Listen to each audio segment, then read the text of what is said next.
자, 안녕하세요. 언젠가는 슬기로울 중개사 생활입니다. 공인중개사 자격증을 따고 나면 다들 이렇게 말하죠. 이제 시작이네. 근데 그 시작이 이렇게 힘들 줄 어떻게 알았을까요? 오늘 영상에서는 개업을 고민하고 있는 예비 공인중개사분들이 꼭 알아야 할 아주 현실적인 세 가지를 이야기해 보겠습니다. 지금 당장 개업할 생각이 없더라도 언젠가 실전에 들어가기 전 반드시 들으셔야 할 이야기입니다. 이 영상 하나로 불안함을 줄이고 방향을 잡을 수 있다면 그게 바로 시작이겠죠.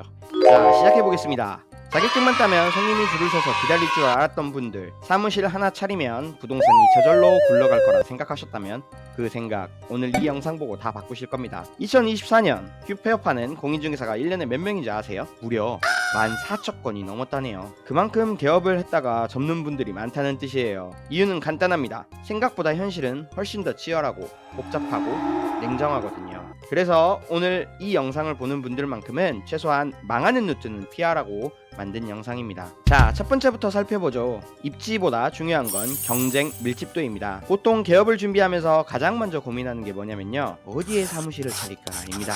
즉 입지죠. 당연히 중요합니다. 근데요, 대부분은 잘못된 기준으로 입지를 고릅니다. 예를 들어 아파트 단지 앞, 코너 건물, 유동인구 많은 대로변 이런 곳만 찾으세요. 근데 생각해보세요. 그런 곳에 중개사무소가 몇 개나 붙어 있나요? 당연하죠. 다들 좋은 입지라고 생각하니까 이미 자리를 잡았단 말이에요. 결국 어떤 상황이 벌어지냐면 초보 공인중개사가 레드오션 한복판에 입장하는 겁니다. 같은 동네에 중개사무소가 5개가 있다고 가정합시다. 고객은 어디로 갈까요? 당연히 제일 오래된 곳이나 친숙한 곳에 가겠죠. 그래서 경쟁 밀집도를 먼저 보셔야 되는 거예요. 이 동네에 중개사가 몇 명이나 있지? 부터 파악하는 게 먼저입니다. 자, 팁 들어가겠습니다. 국토교통부에서 운영하는 V월드를 들어가서 부동산 중개업을 체크하고 지역을 선택하고 검색하면 현재 운영 중인 중개사무소의 수가 보이고 소재지를 통해 경쟁 밀집도를 확인해 볼 수 있죠. 그 다음으로 간단한 방법은 네이버페이 부동산에 들어가서 중개사 탭을 선택해 보세요. 이 방법은 간단하지만 정확하진 않아요. 모든 중개사무소가 등록하지 않았을 수도 있어서 대략적인 업소 수만 파악하는 것을 추천드려요. 혹 해당 지역 커뮤니티나 맘카페에서 자주 언급되는 중개사가 있다면 이미 유명한 곳일 가능성이 있어요. 사무실 위치가 좋아 보여도 주차가 어렵거나 유동 동선과 어긋나면 무의미한 입지일 수도 있으니 주의하세요. 입지보다 중요한 건 내가 독점할 수 있는 시장입니다. 틈새 시장을 노리세요.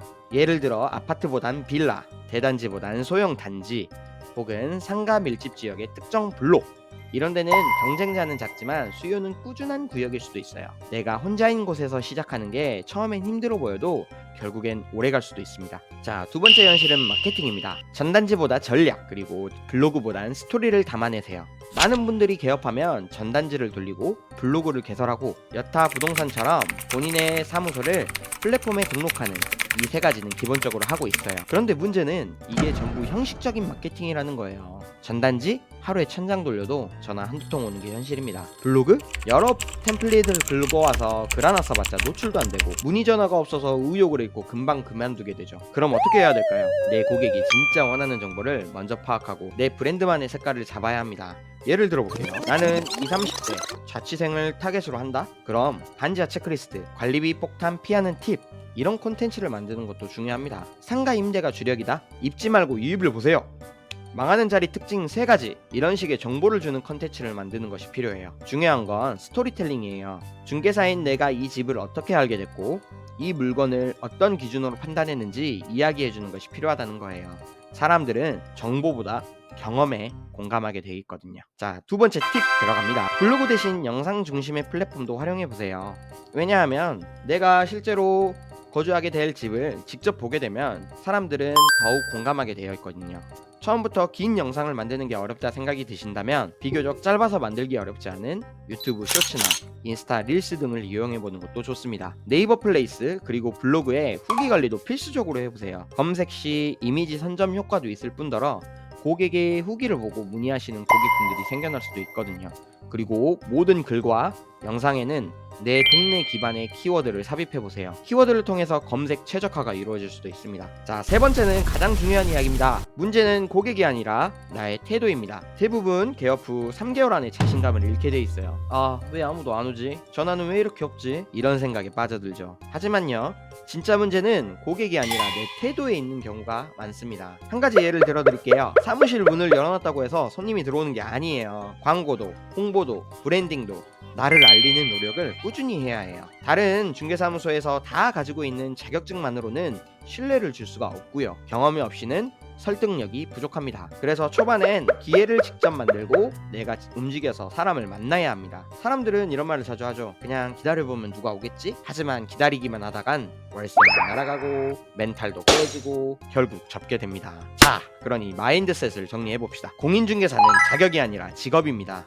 사업자 등록증을 내는 순간 나는 내 브랜드의 CEO가 되는 거죠. 그러니 고객은 내가 직접 만드는 것이어야 하죠. 내가 하루에 한 번이라도 내 이름을 검색해보게 만들 수 있을까?를 고민해보세요. 콘텐츠, 현장 방문, 브로셔, 카톡, 커뮤니티 댓글 이런 모든 것 하나하나가 다 영업이니 게을리하지 마세요.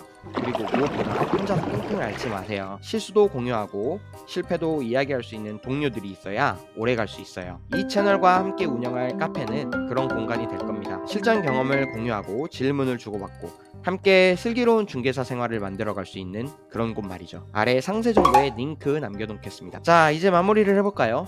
아직도 개업을 준비 중이신가요? 이 영상을 보시고 마음속이 조금만 정리가 되셨다면 그걸로 충분합니다. 오늘 영상에서 공감되는 포인트가 있었다면 아래 댓글로 꼭 남겨주세요. 다른 예비 공인중개사 분들에게도 큰 도움이 될 수도 있습니다. 다음 영상에서는 중개사 브랜딩 편으로 돌아오겠습니다. 실전에서 정말 많이 벌어지는 실수들 예시와 함께 하나씩 정리해드리도록 하죠. 중개사로 살아가는 일이 조금 더 슬기로워지길 바라며 언젠가는 슬기로울 중개사 생활이었습니다. 감사합니다.